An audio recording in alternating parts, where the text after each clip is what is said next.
So we've talked about what to do for the full face, the 2/3, the modified 2/3 view. Let's look at one of the prettiest views of the face that we can photograph our brides, and then that's what it's called, the profile view. It's exactly one half of the face. So let me go ahead and set that up, and I'll tell you what to look for and what we shouldn't be doing on a profile view. Toby, I want you to turn your head even more, a little bit more. Perfect. Okay, now what I'm looking at right here is exactly one half of the face. Let me take a quick photograph. Aaron, you need to jump in position. Give me my loop light. Maintain that same radius for me with the lighting. Okay, come in a little bit closer for me and cheat it towards me just a little bit more. Right there, good. Okay, hang on right there. Let me get the shot. Okay, we've got a nice loop lighting pattern, which we'll discuss in a bit on our profile view of the bride, but now we need to refine this profile view. There's a lot going on here. A couple of things. I got the plane of her face from the forehead to the chin is pretty much vertical, so I want that plane. I want her chin up or her chin down. I'm going to opt for chin down here just a little bit more, a little bit more. There we go, and now we're introducing the dynamic diagonal line in that plane of her face right there. Now, a couple other things that we need to do to clean up the profile view. Number one is I've got the veil coming out from her chin and from her mouth and so forth, and I think a profile view needs to be just a beautiful clean line from the forehead around the nose, the lips, the chin, and down the neck.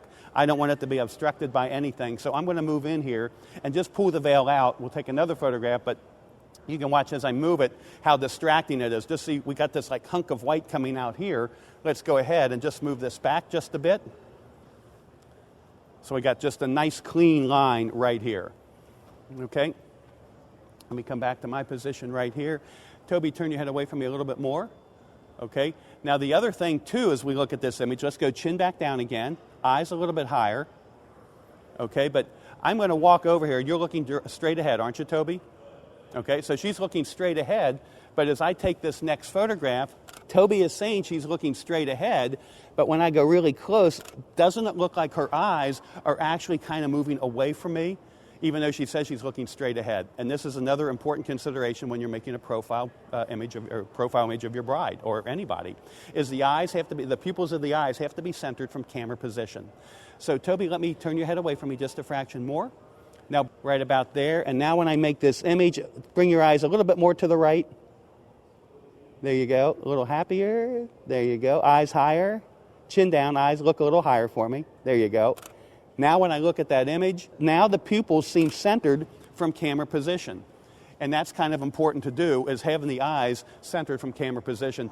It just, you don't want to see all that white of the eye again in this particular situation. So that would be a couple things for our profile view. Another thing, notice that I'm photographing the profile across the front of her.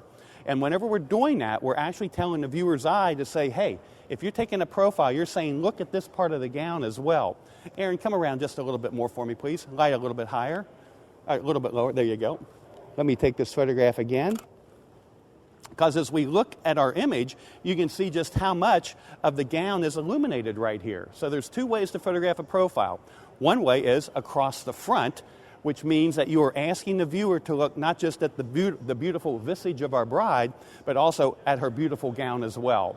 The other way to do a profile is across the back. So every time I ask a bride to do this, Toby, what I want you to do is keep your head locked in place and just let from your neck down rotate under your head with your head. Yep, there you go. You got it. Perfect, perfect. Keep on going. Perfect. Great. Bring your nose back towards me just a bit. Okay, I'm just going to do another quick photograph here. And now look what happens in this image. And again, I'm running a little higher contrast than I normally would. But now when you look at this part of my bride right here, it's in the shadows, isn't it? Well, now I'm telling the viewer to look at my bride, but mainly go to her face because I'm de-emphasizing the bottom part of my image area right here.